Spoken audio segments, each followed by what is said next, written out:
ये ह्यूस्टन का NRG stadium है। 22 सितंबर को भारतीय वज़ीर आज़म नरेंद्र मोदी यहाँ पर भारतीय कम्युनिटी से खिताब करेंगे। इस मौका पर पाकिस्तानी कम्युनिटी ने स्टेडियम के बाहर एक बड़े मुजाहरे का प्लान बनाया है। मुजाहरे के इंतज़ामात, लॉजिस्टिक्स, पार्किंग, फंडिंग और इसके साथ जो दूसरे मामलात हैं उनका जायज़ा लेने के लिए पाकिस्तानी कम्युनिटी रहनुमाओं ने गुज़श्ता शाम ह्यूस्टन में एक मीटिंग की। But it will be a very peaceful rally और हमने एजुकेट करना है। हमने वो क्या कहते हैं नेगेटिविटी का टाइम नहीं है और ना कभी होगा। इस जुल्म हो रहा है और उसके लिए हमने आवाज़ उठानी है कि ये गलत हो रहा है। ह्यूस्टन में बसने वाली सिख कम्युनिटी भारतीय वज़ीर आज़म की यहाँ आमद पर वो भी इस मुजाहरे में शरीक होंगे। जम्मू कश्मीर की जी आज़ादी से पहलों उसनों उन्होंने भारत के गुलाम बना रहे, जिस तरह पहलों पंजाब नूं बनाउण दी कोशिश कर रहे हैं। इस करके असीं प्रोटेस्ट जिहड़ा वा दोवें इकट्ठे रल के एक रैली के रूप दे विच इत्थे ह्यूस्टन दे विच कर रहे हैं। असीं इन्हां नूं ज्वाइन कर रहे हैं।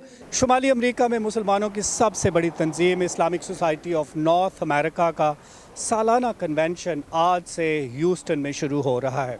पाकिस्तान के वज़ीर आज़म इमरान खान हफ्ते के रोज़ वीडियो लिंक के ज़रिए बराह रास्त इस कन्वेंशन से खिताब करेंगे और तवक्को की जा रही है कि वो कश्मीर के मसले को उजागर करेंगे। इसलिए हमने किया क्योंकि जो पहले ख़बरें आती थी पाकिस्तान से कि चर्च जलाया गया या कहीं क्रिश्चियन स्कूल या कोई शिया मस्जिद, तो वो हमारे लिए बहुत ही मुश्किल चीज़ है। क्योंकि हमारी कामयाबी जो यहाँ हुई है वो इसलिए हुई है कि हमें एक माइनॉरिटी की हैसियत से पूरी आज़ादी है। हम चाहते हैं कि चूँकि इस्लाम ने इस चीज़ को पर बहुत ही इसरार किया है कि जो आपके साथ माइनॉरिटीज़ हैं उनको पूरी आज़ादी दी जाए, तो जब उसने वो करना शुरू कर लिया तो हमें ख्याल आ गया कि we should invite him and honor him and highlight what he has been doing.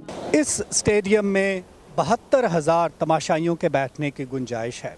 गैर मुसद्दक़ा इतलात के मुताबिक अब तक तकरीबन 50,000 जो तमाशाई हैं भारतीय वज़ीर आज़म के उस इवेंट के लिए उन्होंने उसमें शिरकत के लिए रजिस्टर कर लिया है। पाकिस्तानी कम्युनिटी की कोशिश है कि वो इस मुजाहरे को कामयाब बनाए और उसके लिए वो दूसरे शहरों में जो बसने वाले पाकिस्तानी हैं उनसे भी राब्ते कर रहे हैं। नदीम याकूब, वॉइस ऑफ अमेरिका, ह्यूस्टन।